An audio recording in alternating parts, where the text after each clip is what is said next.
Bonjour, voyons donc pourquoi et pour quelles raisons les propriétaires peuvent vendre ou simplement se débarrasser d'un Mazda CX-7 d'occasion. Au début des ventes, le CX-7 n'était disponible qu'avec un moteur 2.3 turbo développant 238 chevaux. Qui fonctionnait avec une transmission intégrale et une transmission automatique Aisin classique à 6 vitesses. Après un restylage en 2009, la gamme de moteurs a été complétée par un moteur atmosphérique de 2,5 litres développant 163 chevaux. Elle n'était disponible qu'avec une traction avant et la boîte automatique était de sa propre conception à 5 vitesses.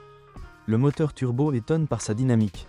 Le crossover a parcouru les 100 premiers en 8,3 secondes, avec une vitesse de pointe de 181 km/h. Le bonheur de posséder une voiture japonaise était parfois éclipsé par une turbine cassée et une chaîne de distribution étirée. De nombreux propriétaires ont déjà changé l'escargot à 40 000 km, alors que la turbine parcourait rarement plus de 150 000 km.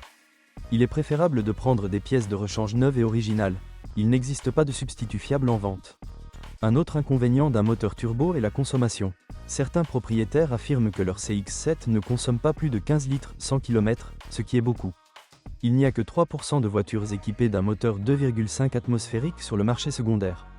Ils n'ont pas été achetés en raison d'une mauvaise dynamique, 10,3 secondes, d'une transmission automatique à 5 vitesses peu fiable et de l'absence de transmission intégrale.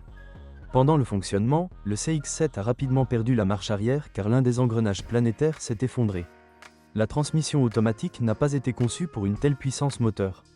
La boîte de vitesse Aisin est très fiable, mais avec un bémol, elle est sensible à la contamination par l'huile.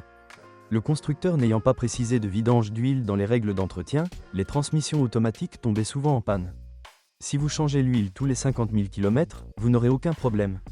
L'essentiel est de cocher la case lors de l'achat.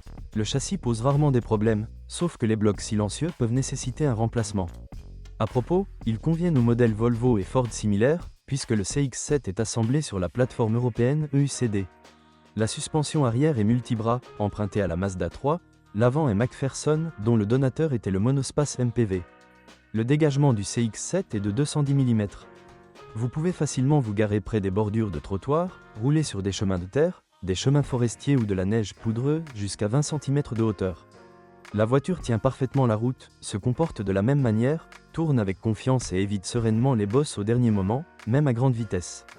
Les plaquettes de frein doivent être remplacées au moins tous les 20 à 30 000 km, les disques de frein ne vivent pas plus de 60 000 km. Il existe plus de 2000 offres, vous pouvez choisir lentement, mais il est préférable de prendre une décision après un diagnostic technique. En raison de son caractère sportif, la voiture était le plus souvent choisie par les jeunes qui, passant de feu en feu, étaient souvent impliqués dans des accidents. Le Mazda CX-7 a du charisme et du caractère. Elle vous fait tomber amoureux de son design, de son dynamisme et de son intérieur confortable. Ils le choisissent avec leur cœur et, comme le disent les propriétaires, plus vous conduisez, plus vous réalisez que vous avez fait le bon choix. Il s'agit d'un crossover solide pour le prix, qui convient aux jeunes conducteurs, femmes et hommes, célibataires et mariés.